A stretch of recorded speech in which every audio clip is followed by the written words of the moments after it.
You have to learn, especially as an entrepreneur, especially as someone who is trying to start or grow a business, that you cannot carry all the burdens yourself and you have to be open to letting go. Hi, you've reached the Pink Hotline. This is a space created by 5 sisters who believe in honest conversation and showing up exactly as you are. We're sharing the real moments between building Nail for a Night together, no filter, no fluff. If you've ever needed a space that feels safe with your sisters, this is it. So as a entrepreneur and a businesswoman, why do you think we had to create this Pink Hotline?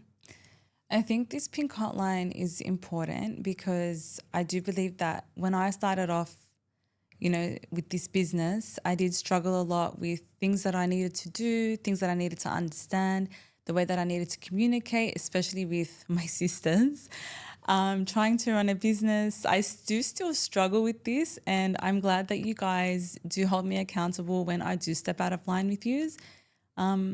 So having a space like this where you could be comfortable to show up and just express who you are, things that you've going through, things that you've been through, and give that kind of experience to people who are also in the same position or starting up. Yeah, and from also where we think were. it really starts with the sisterhood of us. Absolutely. Yeah, because that's what our brand aligns and what it stands for, the sisterhood, the femininity of our brand, and just having fun while talking to people. Yes, and I do believe that all the experiences that we've encountered over the last 3 years have really dictated who we are today, our relationship, our bond, and everything else in between. Yeah. So I did want to ask one question. So what conversations would you have privately with your siblings that you felt the need to show other people who might relate to it?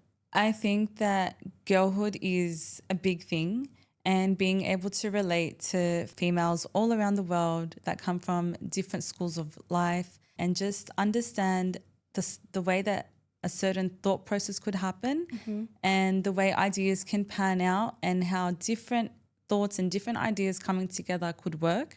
So when I first started this business, it was just my own thoughts and my own ideas, and that obviously wasn't enough. I felt very limited in that regard.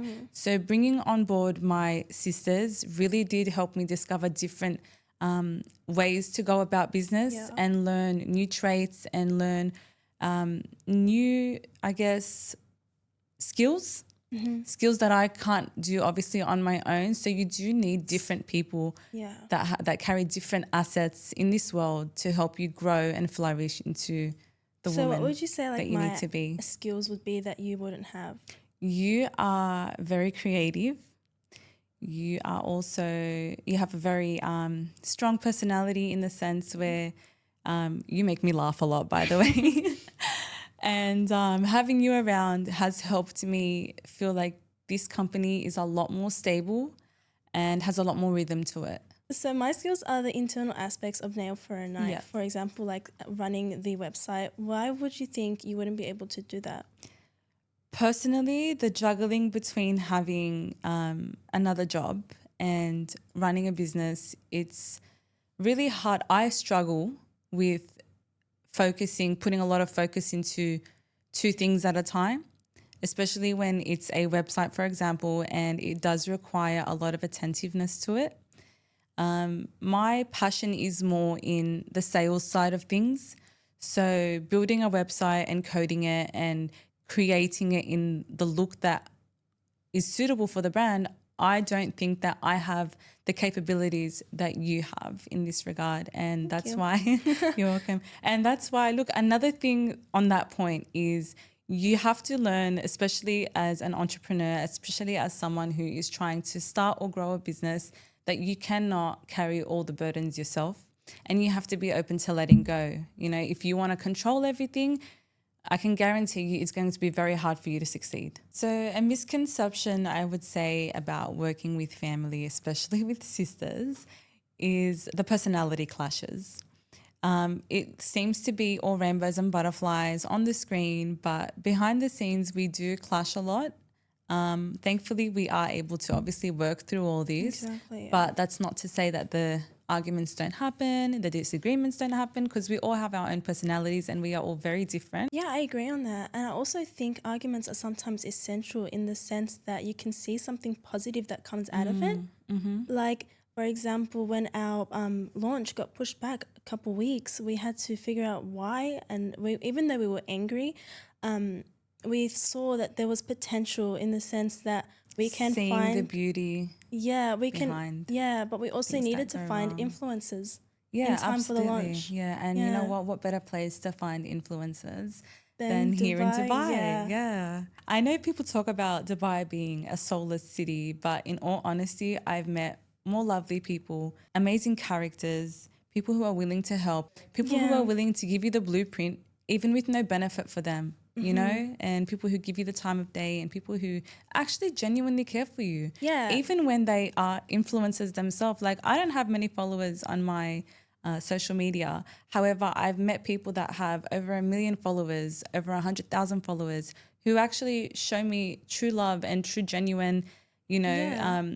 personalities towards me, and they don't judge you based on your following, you know. And I never saw that in any other place. Yeah, and I want to add to that. In Dubai, people come here for the sense of like communicating, getting to know people. It's a I know a lot of people networking say hub, like Dubai is yeah. overrated, but people who come here with a sense of wanting to get to know people for that networking. Yeah. So the way that I see it is Dubai is a business hub. Yeah. And if you're an entrepreneur, if you're a business person, if you're a go-getter, if you're a hustler, this is the place for you to be. If you have it in you, then definitely you will achieve great things here. Yeah. Now that we've established that Dubai is the place to be to grow your business, tell me a bit about your experiences, especially with me as your boss, in the past 2-3 years building the brand into what it is today.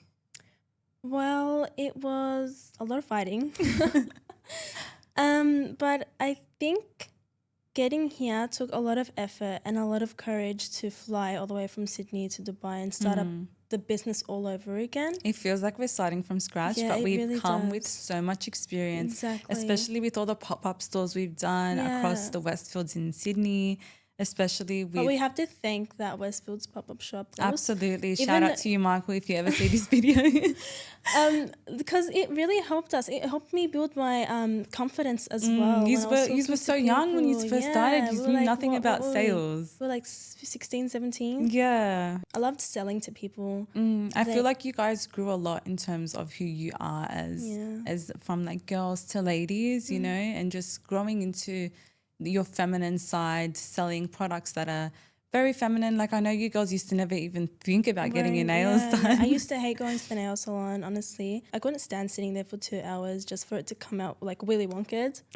To be honest, I have no idea how I ever had the patience to sit at a nail salon for all the years that I did. Right? And it's so expensive now for no reason. It used to be a lot more affordable, but now like the prices have jumped up really high. Like for an average person to want to go and get their nails done, let's say a fortnight. I was crazy. I used to go weekly. Oh my God. But let's just say the average person who goes fortnightly, like that's breaking their bank realistically. Yeah. So our product actually saves a lot of time when it comes to that. Yeah, absolutely. It saves you time, it saves you money, and it saves your nail bed. Literally. I used to have like the shortest nails ever.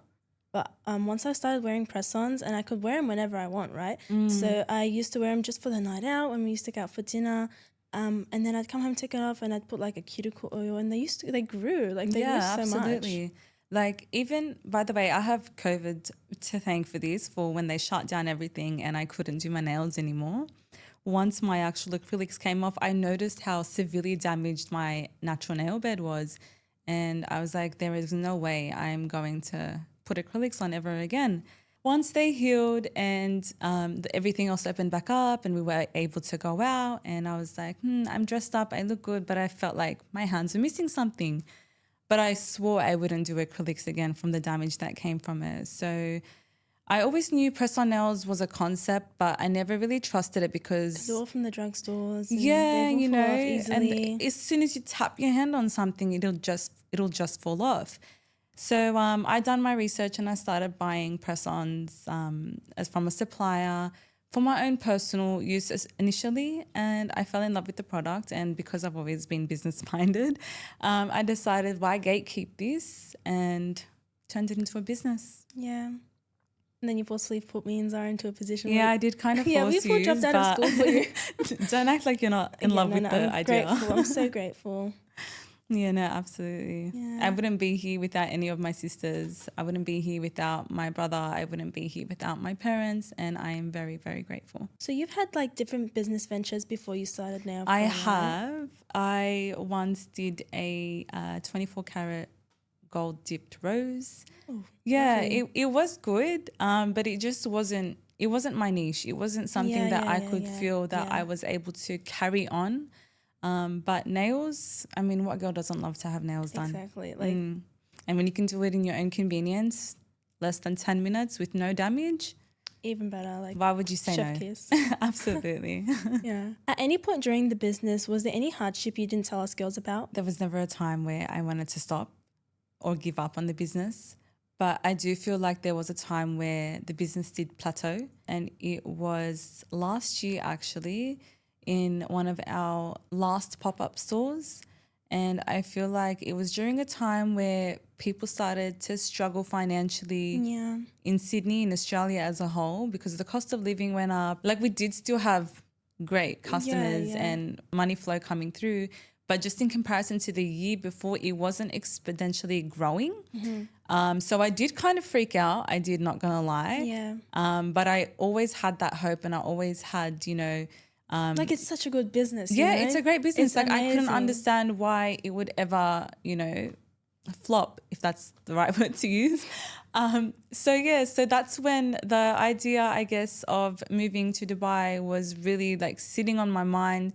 And I know all you girls were on the same path as well. And thankfully we were able to convince our parents to pack up everything and move here, just to open up more growth opportunities, because I always knew the business was going to grow. I've never once doubted it. So to end today's segment, our community would love to know, what was the birth or the reason behind the Pink Hotline? Well, I think it was a collective decision to start it together. We wanted to create a space for women to come and engage with us, like as if we're their sisters. Whether that's because we have a lot of experience in sisterhood. Yeah, so much. Like, there's 5 of us. So whether that be in business, entrepreneurship, just talking about womanhood, femininity, gaining your energy, all that kind of stuff. I feel like that's what we're going to start leaning into more in 2026, just the empowerment. I'd absolutely love to hear other female stories. Yeah, I'd love that. In their growth and their challenges and the obstacles that they've overcome. Yeah. Or, if they needed any guidance or assistance, like that's what we're here for. We're here to help each other out. Guide, yeah. Absolutely. Women have to stick together. I really enjoyed having this conversation with you today. Thank you so much. It was so lovely to talk to you. Absolutely. Even though we see each other every single day. This felt just a bit more professional. Yeah, and open-minded as well. And I think I got to know you on a different level today, which was really good. Yeah, I did. Yeah. So if you're listening to this and you needed permission to show up as you are, consider this your permission. The line is always open. And we'll see you back on the Pink Hotline.